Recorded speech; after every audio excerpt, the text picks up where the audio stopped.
नमस्कार दोस्तों। इस क्लास में हम बात करेंगे नाइट्रोजन चक्र या नाइट्रोजन साइकिल के बारे में। इस साइकिल से संबंधित मैक्सिमम जो बातें हैं हम कहीं न कहीं पढ़ चुके हैं। पहले जहां पर हमने बैक्टीरिया पढ़ा है वहां भी बहुत अच्छे से पढ़ लिया है। ये साइकिल पढ़ते समय आपको लगेगा कि मैक्सिमम चीजें पहले हो चुकी है, केवल रिवीजन कर रहे हैं। फिर भी क्लियरिटी के साथ चीजें और हर बार की तरह सेलेक्टिव, सिस्टमेटिक और सिंपलेस्ट वे में जानकारी। दो बातें साइकिल से आपको पता लगेगी। एक तो ये कि हम मिट्टी को उसमें पेस्टिसाइड या अलग अलग प्रकार के जो केमिकल्स है वो मिलाकर उसकी उर्वरकता को खत्म करते जा रहे हैं। बैक्टीरिया का बहुत बेहतरीन रोल है। और दूसरा, क्लियरिटी के साथ एग्जाम में किस तरीके का क्वेश्चंस पूछा जाता है वो भी आपको यहां से मिलेगा। तो आइए बिना किसी देरी के शुरू करते हैं नाइट्रोजन साइकिल। आराम से आप चीजों को देखिए। पहली लाइन है, नाइट्रोजन पौधों और जंतुओं के लिए महत्वपूर्ण पोषक तत्व है। चाहे जंतु हो चाहे पादप हो, दोनों के लिए महत्वपूर्ण है क्योंकि इसका उपयोग एमिनो एसिड के निर्माण में होता है। और बहुत सारे एमिनो एसिड आपस में पेप्टाइड बॉन्ड के द्वारा प्रोटीन बनाते हैं। और याद कीजिए, प्रोटीन हमारे शरीर की वृद्धि के लिए आवश्यक तत्व है। क्लियर है?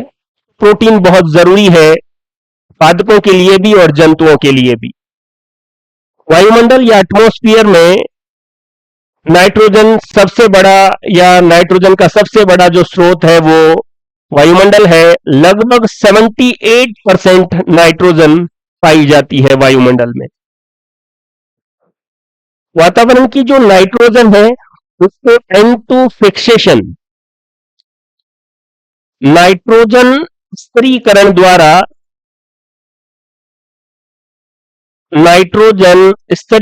द्वारा अमोनिया में बदला जाता है और फिर इस अमोनिया से एमिनो एसिड बनाए जाते हैं और एमिनो एसिड से प्रोटीन। N2 फिक्सेशन क्या है? वातावरण की नाइट्रोजन का अमोनिया में बदलना। एक सीधा क्वेश्चन है, पौधे पत्तियों में नाइट्रोजन का उपयोग क्लोरोफिल निर्माण में होता है या पौधे की पत्तियों में जो नाइट्रोजन का उपयोग है वो क्लोरोफिल के निर्माण में होगा, क्योंकि क्लोरोफिल में जो पोरफायरिन रिंग पाई जाएगी उसमें नाइट्रोजन जरूरी है। पत्तियों में क्लोरोफिल के निर्माण में नाइट्रोजन का भी यूज होता है। N2 फिक्सेशन किसे कहेंगे? वातावरण की नाइट्रोजन का अमोनिया में बदलना। वातावरण में कितने प्रतिशत नाइट्रोजन है? 78%। और नाइट्रोजन पौधों और जंतुओं के लिए क्यों महत्वपूर्ण पोषक तत्व है, इसके बारे में क्लियरिटी से बात की है। आइए आगे बात करते हैं। आगे अगर हम बात करें, ये जहां भी मुझे मौका मिला है मैंने बार बार ये चीज आपको बताई है, काइटिन एकमात्र ऐसा कार्बोहाइड्रेट है जिसमें नाइट्रोजन उपस्थित है। काइटिन होमोपॉलीमर ऑफ नाक, और नाक का पूरा नाम क्या है? N acetyl glucosamine. N acetyl glucosamine नाक का पूरा नाम। और बहुत सारे एन एसिटाइल ग्लूकोजामीन आपस में मिलकर काइटिन बनाते हैं और काइटिन एकमात्र ऐसा कार्बोहाइड्रेट है जिसमें नाइट्रोजन पाई जाती है। पेड़ पौधे सामान्यतः नाइट्रोजन को मृदा से के रूप में जड़ों द्वारा अवशोषित करते हैं। वातावरण में 78% नाइट्रोजन है, लेकिन पेड़ सीधे नाइट्रोजन नहीं लेते। ये नाइट्रोजन नाइट्रेट में NO3- में बदलेगी मिट्टी में, और फिर जड़ों के द्वारा ही इस नाइट्रेट को पेड़ पौधे ले पाएंगे। वातावरण की नाइट्रोजन को नाइट्रेट में बदलने वाले बैक्टीरिया बहुत महत्वपूर्ण है। अगर ये बैक्टीरिया जमीन से नष्ट हो जाएंगे तो वातावरण में भले ही नाइट्रोजन 78% है, लेकिन जड़ों को नाइट्रेट नहीं मिल पाएगी। और पेड़ पौधों में ही जब नाइट्रोजन नहीं जा पाएगी तो अमीनो एसिड नहीं बन पाएंगे, ग्रोथ नहीं हो पाएगी। नाइट्रोजन चक्र में निम्न प्रक्रियाओं का महत्वपूर्ण योगदान है और यहीं से क्वेश्चन पूछे जाते हैं। पहला है N2 फिक्सेशन, नाइट्रोजन स्थिरीकरण। नाइट्रिफिकेशन, नाइट्रीकरण। अमोनीकरण, अमोनिफिकेशन और विनाइट्रीकरण या डीनाइट्रिफिकेशन। इनको नाम से देखकर परेशान होने की आवश्यकता नहीं है।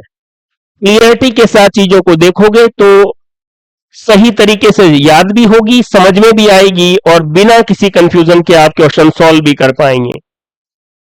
नाइट्रोजन चक्र में नाइट्रोजन फिक्सेशन, नाइट्रिफिकेशन, अमोनिफिकेशन और डीनाइट्रिफिकेशन, ये 4 प्रोसेस का इंपॉर्टेंट रोल है।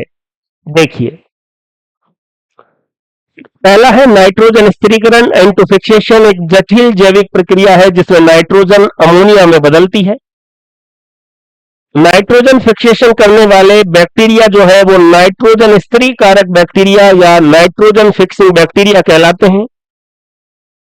जनरली एग्जाम में यहां से जो क्वेश्चन पूछा जाता है वो ये है, हम मैक्सिमम राइजोबियम जो लेग्यूमिनेसी प्लांट की जड़ों में पाया जाता है वो नाइट्रोजन फिक्सेशन करता है, उसको पढ़कर ही बस की हो गया N2 फिक्सेशन। आजकल यहां से क्वेश्चन पूछे जाते हैं। नाइट्रोजन फिक्सेशन करने वाले बैक्टीरिया वायवीय, एरोबिक और फ्री लिविंग मुक्त जीवी एजेटोबैक्टर। वायवीय, एरोबिक और फ्री लिविंग बैक्टीरिया जो N2 फिक्सेशन करता है एजेटोबैक्टर। अवायवीय, एन एरोबिक और फ्री लिविंग, उसका एग्जाम्पल है क्लोस्ट्रीडियम, क्लोरोबियम और रोडोस्पाइरिलम। 1, 2 और 3, ये तीनों एन एरोबिक और फ्री लिविंग बैक्टीरिया है जो N2 फिक्सेशन करते हैं। एसोसिएटिव सिम्बायोसिस, सहजीवी के रूप में रहने वाले जो बैक्टीरिया है वो राइजोबियम, क्लेब्सियला और प्रिंकिया। अब आपके लिए ये क्वेश्चन है कि सहजीवी के रूप में क्लेब्सियला किसके साथ रहेगा और प्रिंकिया किसके साथ रहेगा, ये आपको मालूम करना है। और राइजोबियम किसके साथ रहेगा ये आपको याद ही होना चाहिए, मालूम करने की जरूरत नहीं है। लेग्यूमिनेसी पादपों की जड़ों की गांठ के अंदर तो राइजोबियम एसोसिएटिव सिम्बायोसिस, ऐसा सिम्बायोसिस जो होस्ट के उत्तकों को गहराई तक पेनेट्रेट नहीं कर पाए, गहराई तक नहीं जा पाए, केवल सरफेसली अटैच रहे, उन्हें एसोसिएटिव सिम्बायोसिस कहते हैं। राइजोबियम लेग्यूमिनेसी प्लांट की जड़ों में क्लेब्सियला और प्रिंकिया ये बैक्टीरिया किसके साथ सिम्बायोसिस रखते हैं ये आपको पता करना है और यहां पर लिखना है। क्लियर है बात? देखिए, कुछ ब्लू ग्रीन एल्गी भी है, साइनोबैक्टीरिया भी है जो N2 फिक्सेशन करते हैं। ये नाम आपको पता है, एनाबीना, ओनोसीरा और नोस्टोक। और इससे संबंधित एग्जाम का सबसे महत्वपूर्ण क्वेश्चन है जिसको मैंने बार बार बताया है, एजोला फर्न एक बायो फर्टिलाइजर है, इसमें कौन सा ब्लू ग्रीन एल्गी पाया जाता है और इसका क्या यूज है। Azolla fern as bio fertiliser, इसके बारे में आपको पता करना है। जब भी मैं कहूं पता करना है, इसका मतलब एजोला फर्न मैंने आपको बहुत अच्छे से बता रखी है। क्लियर है बात? अब मैं यहां पर कुछ चीजें इस तरीके से क्वेश्चन मार्क इसलिए छोड़ता हूं कि वीडियो को पढ़ते समय आपके दिमाग में क्लिक करे और ये वीडियो देखते समय एजोला फर्न क्या है, कौन सा इसमें ब्लू ग्रीन एल्गी पाया जाता है और इसका यूज कैसे होगा, ये याद आ पा रहा है तो आपकी तैयारी बहुत बेहतरीन चल रही है। इसको ऐसे मत सोचना कि सर बता नहीं रहे बस क्वेश्चन मार्क छोड़ के। ये मैं पहले से लिखी हुई स्लाइड है, मैं यहां पर लिख सकता हूं कि ये किसके साथ सिम्बायोसिस में है, कोई जोर नहीं आ रहा है। और एजोला फर्न में कौन सा ब्लू ग्रीन एल्गी पाया जाता है, केवल यह एक वर्ड लिखना है। तो इतनी सारी चीजें क्लियरिटी के साथ लिख सकते हैं तो ये भी लिख सकते हैं, लेकिन वीडियो देखते समय आपका दिमाग डल नहीं होगा। जैसे ही आएगा एजोला फर्न आपको नहीं याद आएगा और आपको पता लगा आपने बहुत अच्छे से टेरिडोफाइट्स पढ़ रखे हैं। क्लियर है बात? आराम से स्लाइड को देखिए। वायवीय मुक्तजीवी बैक्टीरिया, अवायवीय मुक्तजीवी बैक्टीरिया, एसोसिएटिव सिम्बायोटिक बैक्टीरिया और ब्लू ग्रीन एल्गी जो क्या करती है, N2 फिक्सेशन करती है। आराम से देखिए, एग्जाम में क्वेश्चन कहीं न कहीं इसी स्लाइड से पूछा जाएगा अगर यहां से पूछा गया तो। नाइट्रीफिकेशन, नाइट्रीकरण, इसमें भी हम बहुत पढ़ते हैं लेकिन कंफ्यूज हो जाते हैं। देखो, आराम से क्लियरिटी के साथ चीजों को देखो। नाइट्रीफिकेशन है क्या? NH3 का NO3, NO3 माइनस का मतलब है नाइट्रेट में बदलना। फिर भी आप नहीं याद रख पा रहे हैं तो 3 का 3 में बदलना, नाइट्रीफिकेशन। कि एक नाइट्राइट होता है जिसको NO2 माइनस कहते हैं, उसमें कंफ्यूजन रहता है, पढ़ते समय तो नहीं रहता लेकिन एग्जाम में कंफ्यूजन रहता है। वो कंफ्यूजन आज के बाद में नहीं रहना चाहिए। अमोनिया का नाइट्रेट में बदलना नाइट्रीफिकेशन है, conversion of ammonia into nitrate. ये 3-3 वाली चीज याद रखनी है, काम आएगी आपके। अब अमोनिया नाइट्रेट में बदलेगा तो 2 स्टेप में बदलेगा। पहले अमोनिया नाइट्राइट में बदलेगा, NO2 माइनस, इसको नाइट्राइट कहते हैं। और फिर नाइट्राइट नाइट्रेट में बदलेगा। और जितनी भी बार छोटे से लेकर बड़ा एग्जाम कोई सा भी हो, नाइट्रीफिकेशन में अमोनिया को नाइट्राइट में कौन बदलता है और नाइट्राइट को नाइट्रेट में कौन बदलता है, इन बैक्टीरियाओं के नाम पूछे जाते हैं। पढ़ते समय हम ध्यान रखते हैं लेकिन बाद में भूल जाते हैं कौन किधर था। एक क्लियरिटी तो यह याद रखना है कि अमोनिया का नाइट्रेट में बदलना नाइट्रीफिकेशन है। अब ये 2 स्टेप में होगा, पहले अमोनिया नाइट्राइट में बदलेगा और फिर नाइट्राइट नाइट्रेट में बदलेगा। अब देखिए, अमोनिया से NO2 माइनस नाइट्राइट में बदलने के लिए जिम्मेदार जीवाणु है नाइट्रोसोमोनास। नाइट्रोसोमोनास, इसमें कई बार एक नाम और आता है नाइट्रोकोकस। और नाइट्राइट का नाइट्रेट में बदलना नाइट्रोबैक्टर। मैं तो ऐसे याद रखता हूं कि नाइट्रोबैक्टर बी बीच में है, इसके बीच में नाइट्राइट और नाइट्रेट के बीच में, या नाइट्राइट को नाइट्रेट में बदलने वाला। अब इससे पहले वाला स्टेप अपने आप याद हो जाएगा, नाइट्रोसोमोनास।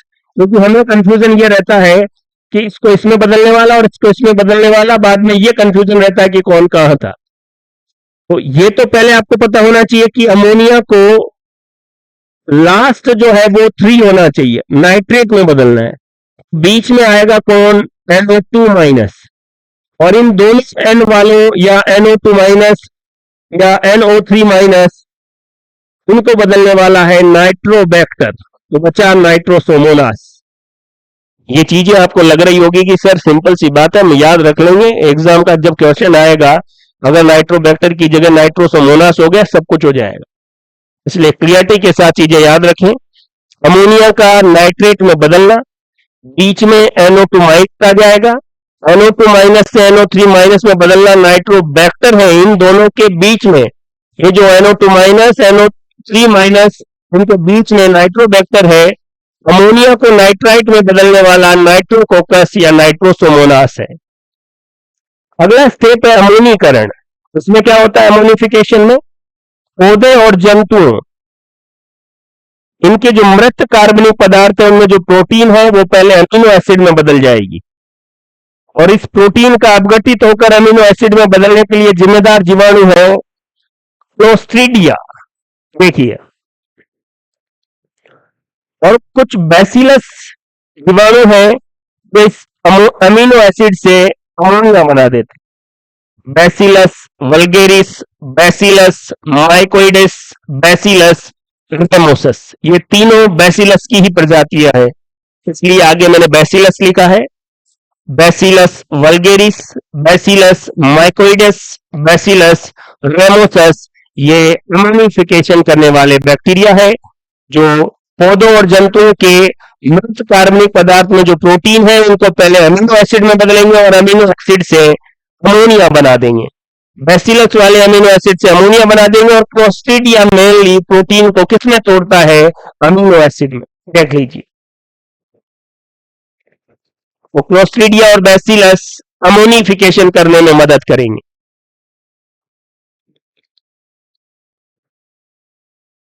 ये देखिए अभी क्या हुआ,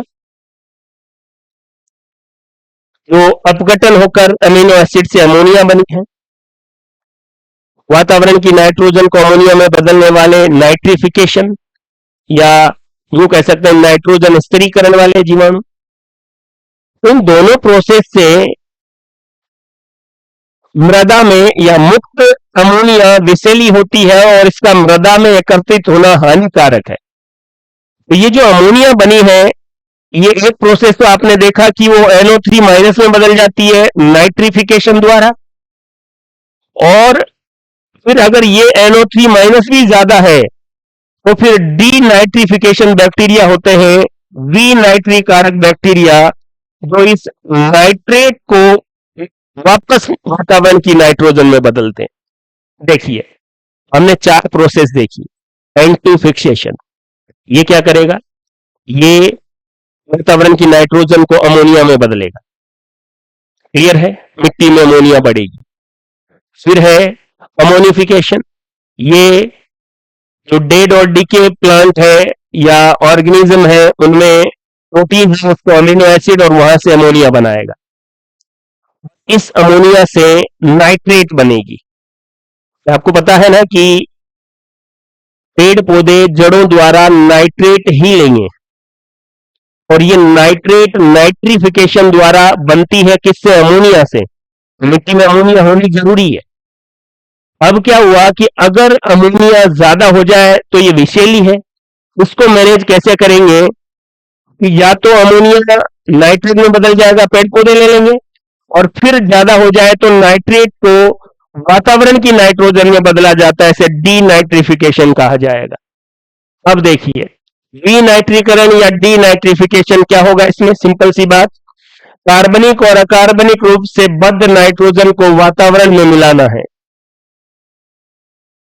पेड़ पौधे सीधे नाइट्रोजन नहीं लेते, तो नाइट्रोजन को किसी के साथ ऐड करेंगे और मेनली वो NO3 माइनस या नाइट्रेट के रूप में लेते हैं। बड़े ध्यान से देखिए, आसान चीजें, और ये नाइट्रेट बनता है अमोनिया से, और ये अमोनिया 2 तरीके से हो गई।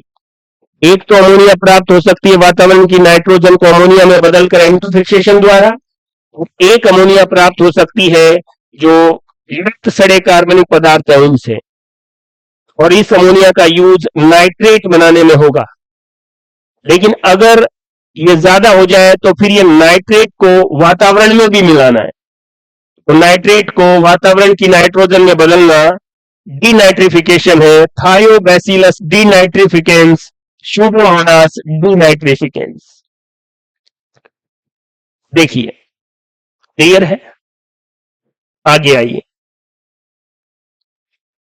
डीनाइट्रीफाइंग बैक्टीरिया क्या करते हैं, NO3 माइनस को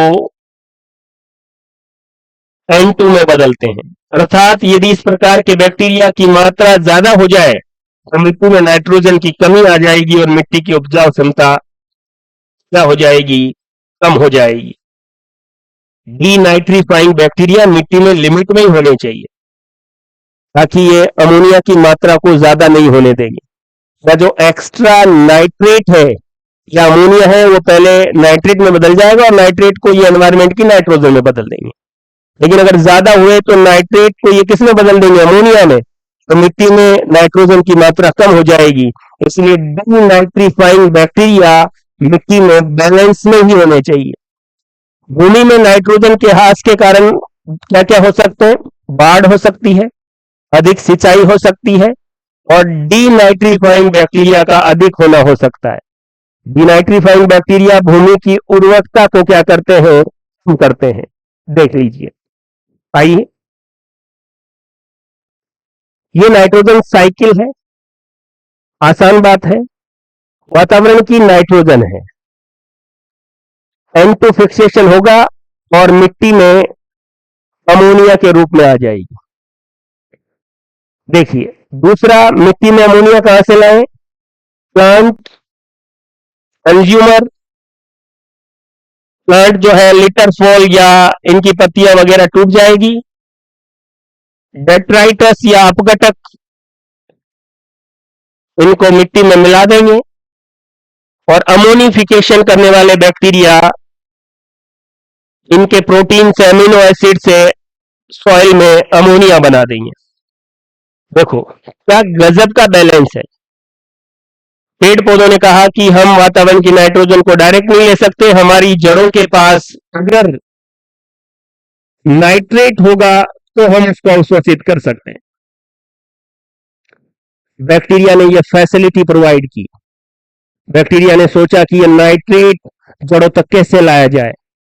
एक तरीका तो यह है कि जो प्लांट्स कंज्यूमर इनके जो डेड और डिके पार्ट है इनसे अमीनो एसिड से अमोनिफिकेशन द्वारा अमोनिया बना ले। या वातावरण में बहुत 78% नाइट्रोजन है, N2 फिक्सेशन बैक्टीरिया वहां से सॉइल में अमोनिया बना दे और फिर अमोनिया से मिट्टी में रहने वाले जो है नाइट्रोसोमोनास उसको सॉइल NO2 माइनस नाइट्राइट में और नाइट्रोबैक्टर उसको सॉइल के नाइट्रेट में बदलेगा और ये नाइट्रेट फिर पादप अवशोषित करेंगे। इन दोनों के अलावा एक तरीका है इलेक्ट्रोकेमिकल या फोटोकेमिकल प्रोसेस के द्वारा भी मिट्टी में नाइट्रेट आ जाते हैं और एक्स्ट्रा नाइट्रेट जो होंगे वो रन ऑफ सी पेज द्वारा बाहर हो जाएंगे। देख लीजिए। और ये सॉइल की जो नाइट्रेट है ये वापस वायुमंडलीय नाइट्रोजन में भी बदल सकती है और इसके लिए जिम्मेदार जीवाणु है विनाइट्रीकारक जीवाणु। विनाइट्रीकारक जीवाणु या डीनाइट्रिफिकेशन। डीनाइट्रिफिकेशन देखिए, मिट्टी की NO3 प्लांट ले लेंगे और फिर अगर ज्यादा रही तो डीनाइट्रिफिकेशन द्वारा वायुमंडलीय नाइट्रोजन में बदल जाएगी। तो यह है नाइट्रोजन साइकिल। बहुत अच्छे से आप चीजों को समझे। दो क्वेश्चन है। क्लॉस्ट्रीडियम नाइट्रोजन का स्थिरीकरण करता है, ये कौन सा है? अवायवीय एनएरोबिक बैक्टीरिया है। इस तरीके के क्वेश्चंस पूछे जाने लगे आजकल, याद रखना है। और जितना कंटेंट मैंने आपको इस वीडियो में, इस क्लास में बताया है उससे ज्यादा नहीं पढ़ना है। नाइट्रोजन यौगिकीकरण में क्या होता है? यौगिकीकरण में नाइट्रोजन अमोनिया में बदल जाता है, नाइट्रोजन किस में बदल जाता है? नाइट्रेट में। देखिए ये दोनों प्रोसेस होती है और वैसे देखा जाए तो नाइट्रोजन अमोनिया में बदलेगा तो N2 फिक्सेशन और फिर ये अमोनिया नाइट्राइट में बदलेगा और नाइट्राइट किस में बदलेगा? नाइट्रेट में। एक एग्जाम में ये क्वेश्चन पूछा गया था, तो 1 और 2 दोनों हैं, तो आंसर इसका डी होगा, 4 नंबर ये आंसर है। देख लीजिए। चलिए, नाइट्रोजन की कमी से पादपों में हरिमाहीनता आ जाएगी, पत्तियां जल्दी गिर जाएगी, स्टंटेड ग्रोथ या अवरोधनी वृद्धि होगी, पादप की जल्दी मृत्यु हो सकती है। और इस नाइट्रोजन से रिलेटेड ही एक महत्वपूर्ण क्वेश्चन है जो एग्जाम में पूछा भी गया है, पेयजल में नाइट्रेट की अधिक मात्रा। भी देखिए, आपको लग रहा होगा कि मिट्टी में सब नाइट्रेट खूब रहना क्या दिक्कत है, पेड़ पौधों के बढ़िया काम में आएगी, लेकिन ज्यादा होगी तो वो जो जल है उसके साथ भी आ सकती है। और पेयजल में अगर नाइट्रेट की अधिक मात्रा होगी तो बच्चों में ब्लू बेबी सिंड्रोम या मिथेनोग्लोबोनीमिया नामक रोग हो जाता है। रेस्पिरेशन के दौरान मिथेनोग्लोबोनीमिया या मिथेनोग्लोबेनीमिया या ब्लू बेबी सिंड्रोम जल में नाइट्रेट की अधिकता के कारण यह होता है। इसके बारे में बहुत अच्छे से मैंने आपको बताया है। इस रोग में क्या होता है और इसके क्या लक्षण हो, ये आपको अच्छे से याद रखना है, समझना है। और ये वीडियो देखते समय आपको याद आना चाहिए कि ब्लू बेबी सिंड्रोम में क्या हो जाता है। लेकिन कारण आपको पता ही है कि पेयजल में नाइट्रेट की मात्रा अधिक हो जाती है। देख लीजिए। तो ये था नाइट्रोजन साइकिल। सिंपल सी जानकारियां हैं, आप चीजों को बस क्लियरिटी के साथ देखें। यहां देखिए, ये पादप है, ये इसकी जड़ें हैं पादप की। कि मैं बहुत काम करता हूं, बहुत काम का हूं, लेकिन मैं केवल नाइट्रेट ले सकता हूं जड़ों द्वारा। अब आप लाओ तो मैं बाकी काम करूंगा। पेड़ जितने महत्वपूर्ण है उतने ही महत्वपूर्ण बैक्टीरिया है, बशर्ते वो दिख नहीं रहे। अब वातावरण की नाइट्रोजन को कुछ बैक्टीरिया ने अमोनिया में बदला। कुछ ऐसे बैक्टीरिया थे जो ऑर्गेनिक कंपाउंड, कार्बनिक पदार्थ या सड़े गले पदार्थ थे, सड़े गले पदार्थ, इससे अमोनिफिकेशन के द्वारा अमोनिया बना। और फिर दो स्टेप में नाइट्राइट और फिर नाइट्रेट बना। तो ये तो प्रोसेस है एंटोफिक्सेशन और ये प्रोसेस है अमोनिफिकेशन। इन दोनों प्रक्रियाओं के द्वारा तो मिट्टी में अमोनिया की मात्रा बढ़ती है। तो ऐसे भी क्वेश्चन पूछा जा सकता है कि मिट्टी में अमोनिया की मात्रा की प्रोसेस द्वारा एंटोफिक्सेशन और अमोनिफिकेशन।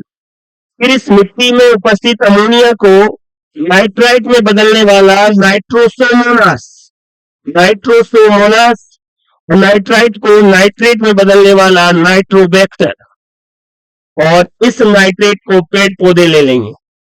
फिर जो एक्स्ट्रा बच गई है उसको वापस वातावरण में भेजना है। इसके लिए जिम्मेदार है डीनाइट्रीफाइंग बैक्टीरिया, डीनाइट्रीफाइंग बैक्टीरिया, और इस प्रोसेस को कहा जाएगा विनाइट्रीकरण। अगर फिर भी ये नाइट्रेट ज्यादा रहा और ये किसमें मिल गया, पेयजल में, और पेयजल में मिल गया और बच्चों में पहुंच गया, तो कौन सा रोग हो जाएगा, ब्लू बेबी सिंड्रोम। आज की क्लास का मूल पॉइंट ये है, देख लीजिए। एक क्लियरिटी आपको होनी चाहिए चारों प्रोसेस कैसे होती है। पढ़ते समय जनरली उनके नाम देखकर ही हम कंफ्यूज होते हैं। तो कहानी के रूप में आप चीजों को देखेंगे। हम सारी क्लासेस वे में भी देख सकते हैं, लेकिन एक बार आपके पास एक बेहतर कंटेंट पहुंच जाए, क्लियर है, सेलेक्टिव, सिस्टमेटिक और सिंपलेस्ट वे। ये बात आप भी जानते हैं कि मेरा मकसद आपका सिलेक्शन है। अभी मैं आपको पढ़ाने जैसा कुछ नहीं, एक बेहतर कंटेंट बहुत कम समय में क्लियरिटी के साथ आपको दे रहा हूं। वरना तो N2 साइकिल, और ये स्लाइड इस वे में बना रहा हूं कि आप बाद में पढ़े तो आपको समझ में आए। क्लियर है। जब एक बार पूरा कोर्स बहुत बेहतर तरीके से रिकॉर्ड हो जाएगा तो दोबारा इन सारी चीजों को आराम आराम से कैसे समझना है, कैसे याद करना है, वो भी बात करेंगे। लेकिन जिस स्टैंडर्ड तक आप पहुंच चुके हैं, आपको एक बेहतर कंटेंट चाहिए जिसको रिवाइज करके आपका सिलेक्शन हो जाए। क्लियर है। बेवजह की बातें कर कर समय खराब करने में कुछ नहीं है। तो N2 साइकिल, ये N2 साइकिल है, ये आपको समझ में आ गया है, और इससे जुड़ी जानकारी मैंने आपको बता दी है। पूरे वीडियो को ध्यान से देखेंगे, सिस्टमेटिक तरीके से नोट्स बनाएंगे, बार बार रिवाइज करेंगे और अपनी तैयारी को बेहतरीन करेंगे। थैंक यू, धन्यवाद।